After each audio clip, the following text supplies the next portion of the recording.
wanted to, let everybody know that if you vote, you're cool, because at least you voted, and you're not one of those people who just don't vote. If you haven't heard, the 2024 election is almost here, and Americans will vote on a new president on November 5th, 2024.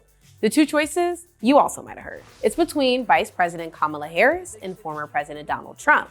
But in order for one of them to win the election, voters gotta vote. Rylee Fahn is a 17-year-old fellow at New Voters, which is a nonprofit that does just what it says, helps new voters vote. But to do so, you have to register first. New Voters is a nonpartisan, which means that we don't side with one political candidate or one political side like Democrats or Republicans. We are fully student-led, and we help and guide high school students to run voter registration drives at their schools. A voter registration drive is where a high school student will go to their school and they'll try to get as many people registered as possible. New Voters has registered over 80,000 students, and we've worked with over 300 schools in around 40 states. New Voters is working with Pennsylvania right now because Pennsylvania is a swing state, and we're trying to get schools to run voter registration drives to get as many people registered to vote as possible before the election. Why is it important to vote? In the past, a lot of groups haven't been able to vote. For example, the 15th Amendment granted the right for Black people to vote in the United States, along with the 19th Amendment granting women the right to vote. For many, many years, they weren't allowed to vote, so it's so important that we use our voice. Who can vote and how do you vote? In America, you have to be 18 years old. You have to be a U.S. citizen, and you can't have committed a felon. Every 4 years, there's a presidential election, and you vote for whatever candidate you deem the most qualified.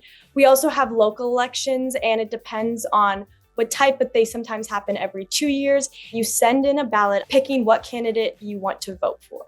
A polling location is a place where people go in physically to vote, and it can be anywhere from a school building to government buildings or any large space that can hold a lot of people.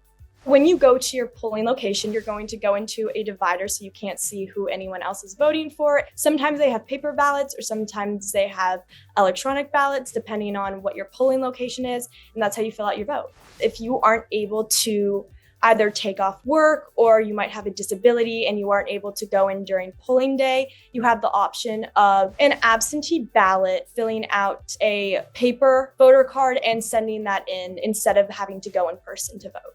Every state has different laws on how old you have to be to pre-register. So I would say search up your state and see how old you have to be to pre-register to vote, because every state does it differently. Some do you have to be 17, you have to be 16, and some you just have to be 18. You can't even pre-register. Is voting easy? Voting is a lot easier than people think. It doesn't take as much time as you'd expect. It's only having to fill out a few questions. How is voting different in America compared to other countries? We're special because we live in the United States, which is a democracy. In a lot of countries, people aren't able to vote because of dictatorships or other types of government where citizens don't have a say. So it's so important that we use our right because we are lucky enough to have it. Do you have to vote? You don't have to go out and vote, but I think it's so important that we do, because it's so important we use our voice. Even though you may not be able to vote now, it's really important to know what you're passionate about and what you want to see change in the government. I'd say go and do your research. If you're passionate about climate change, look up what candidate has the best climate change policies that align with your views. And it's just so important to go out and do your own research to help our future. Have you ever seen one of these? It's the sticker you get when you vote. But Michigan switched it up with the sticker design contest. More than 480 designs were submitted, and over 57,000 votes were cast for the winners.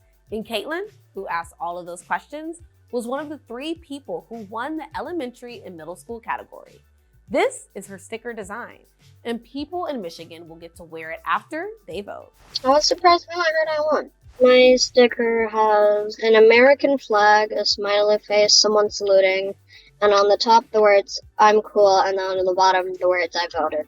Because I thought it represented America, and the smiley face was just kind of for fun.